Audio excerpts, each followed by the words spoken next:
Saya Ahmad Syaihu, Presiden Partai Keadilan Sejahtera, pada hari ini akan menyampaikan surat keputusan DPP Partai Keadilan Sejahtera tentang bakal calon gubernur dan bakal calon wakil gubernur Provinsi Sumatera Barat periode 2024-2029 kepada yang terhormat Bapak Mahyeldi sebagai bakal calon gubernur Provinsi Sumatera Barat,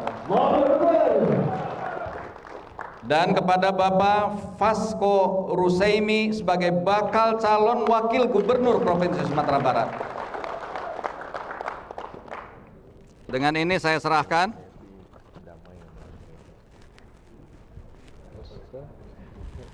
Dan seterimanya SK ini, saya berharap kepada seluruh jajaran struktur dari DPP, DPW, DPD, sampai DPC dan DPRA, saya instruksikan untuk secara totalitas memenangkan pasangan ini, sehingga mudah-mudahan takdir Allah pada Pilkada 2024 Allah takdirkan kemenangan pada Pak Mahyeldi dan Pak Fasko sebagai gubernur dan wakil gubernur Sumatera Barat. Allahu Akbar.